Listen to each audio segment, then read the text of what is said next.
Se você é cronicamente online, é bem provável que você já tenha esbarrado com o termo headcanon por aí. Mas se esse nome não te diz muita coisa, calma que eu já te explico. Sabe aquelas ideias que os fãs inventam sobre personagens, coisas que nunca foram confirmadas nos livros, filmes, HQs ou séries, mas até que fazem sentido? Ou são tão queridas que acabam sendo tratadas como verdade absoluta dentro do fandom? Isso é basicamente um headcanon, ou seja, são interpretações criadas pelos próprios fãs, que mesmo sem uma confirmação oficial, acabam sendo aceitas como verdade pelo fandom. E falando desse jeito, não aparenta ser nada demais, né? Mas acreditem, todo fandom consegue estragar isso e transformar em algo muito problemático e até ofensivo em certos casos. Mas só pra deixar claro, eu não odeio headcanon. Eu realmente acho algo muito interessante que consegue ser muito criativo às vezes. E os headcanons podem variar bastante, vão desde suposições sobre os gostos de um personagem, como o tipo de comida que ele poderia gostar, até especulações sobre como seria possíveis relações entre personagens que nunca chegaram a interagir. Mas entre todos, os mais discutidos e que costumam gerar mais polêmicas são aqueles que envolvem atribuir orientações sexuais ou identidade de gênero em certos personagens. Às vezes isso se baseia em elementos presentes na obra, que tornam essa interpretação até que válida. Outras vezes é só uma interpretação que não faz o menor sentido, que mais parece o desejo de alguém que tal personagem seja do jeito que ela quer que seja. Vale lembrar que tudo que eu falei aqui agora não se trata de nada que a obra original confirmou, e sim de interpretações que as próprias fanbases fazem. O que não tem problema nenhum, se fosse levado como interpretações, e não como algo que é praticamente canônico. E aí que tá um dos problemas. Dito isso, eu decidi ir atrás dos headcanons mais bizarros que já existiram, e decidi listar aqui.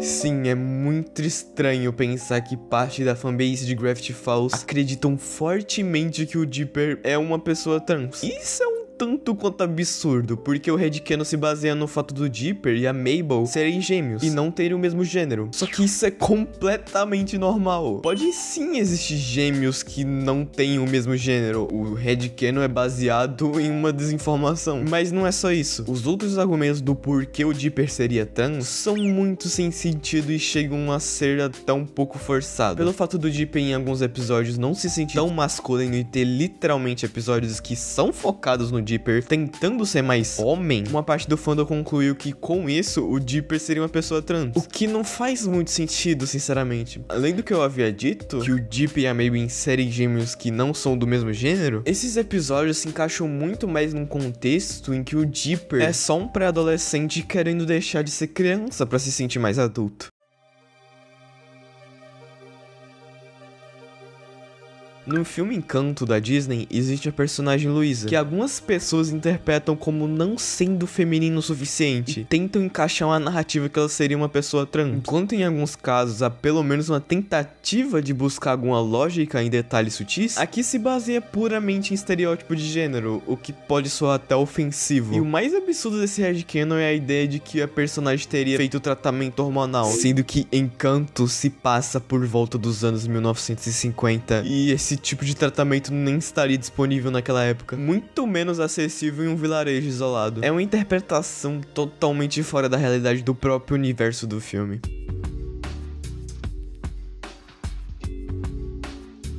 Isso aqui me pegou de surpresa, porque eu achava que só eu conhecia esse desenho. Inside Job é uma animação adulta da Netflix, que infelizmente foi cancelada, mas é muito boa, eu recomendo vocês darem uma chance. Só que o foco aqui não é o desenho em si, e sim a sua protagonista, a Reagan. Desde o começo da série, ficou claro que a Reagan se relacionava com pessoas do sexo oposto. Ainda assim, algumas pessoas passaram a afirmar que ela seria lésbica, simplesmente porque ela não se encaixa no estereótipo de mulher feminina ou delicada. É uma situação muito parecida com a da Luísa. Parece que se a personagem não performa a feminilidade de uma forma bem tradicional, já assumem automaticamente que ela é lésbica ou trans. É inacreditável.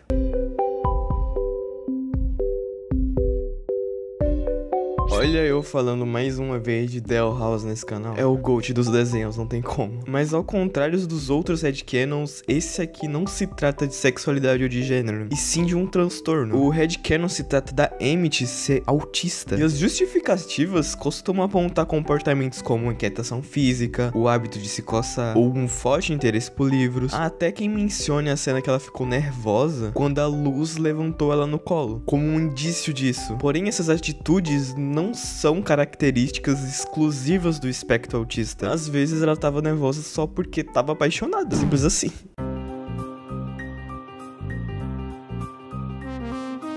Com o retorno de Um Incrível Mundo de Gumball, o desenho voltou a ser bastante comentado. E nesse contexto, eu encontrei um tweet de alguém basicamente afirmando que o Gumball é bissexual e que ele namora uma garota transfeminina. Mas a questão é, apenas uma dessas informações é oficialmente confirmada. De fato, os criadores já declararam que o Gumball é bissexual. Então isso não é apenas um headcanon. Mas quanto a Penny, sua namorada, ser transfeminina, aí é uma coisa que já é bem debatida.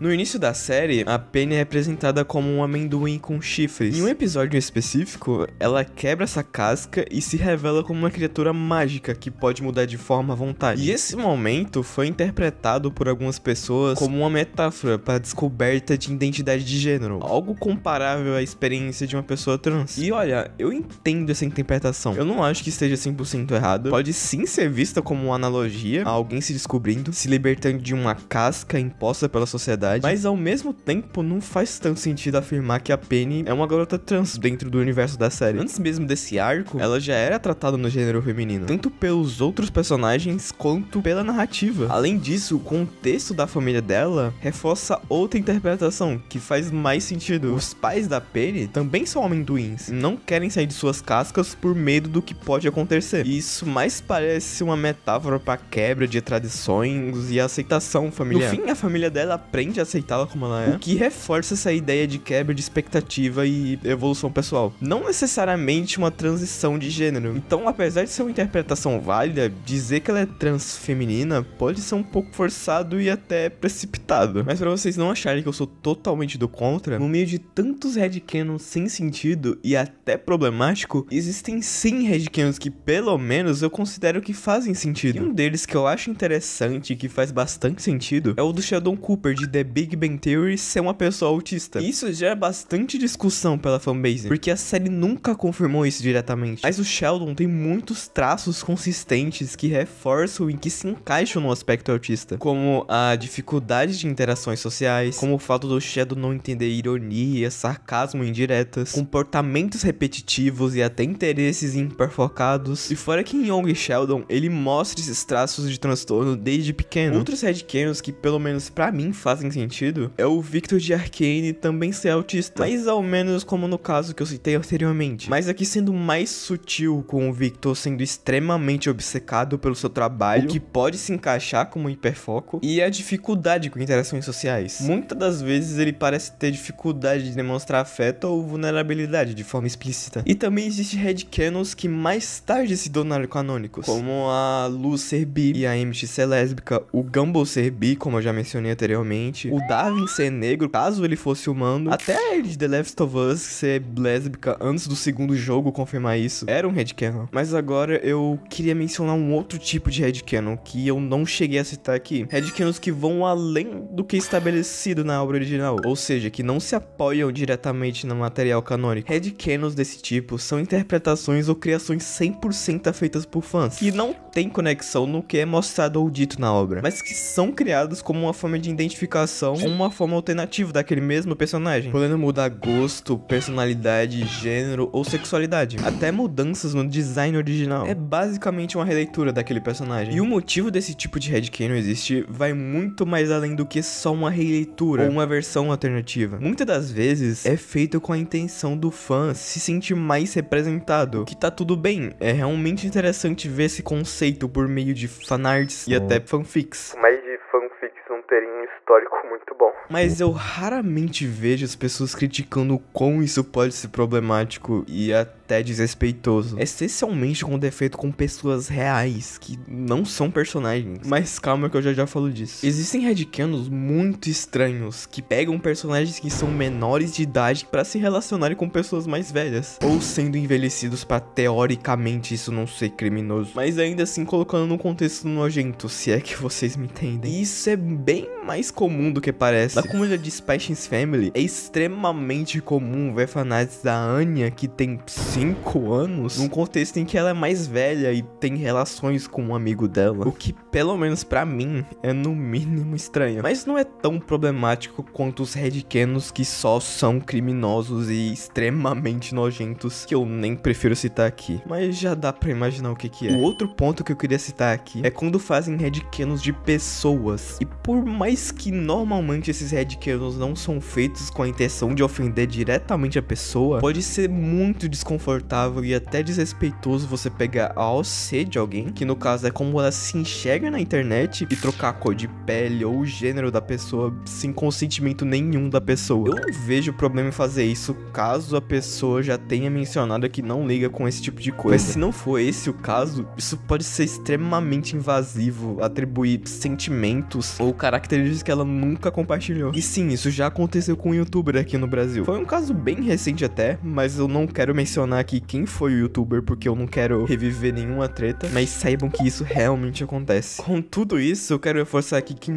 eu não odeio o headcanon, mas que ele tem sim seus problemas, como eu já mencionei. Mas enfim, muito obrigado pra você que me assistiu até aqui. E eu queria dar os créditos pra Prey de Arte. Eu peguei bastante coisas do vídeo dela sobre headcanon. E é isso. A gente se vê no próximo vídeo e tchau.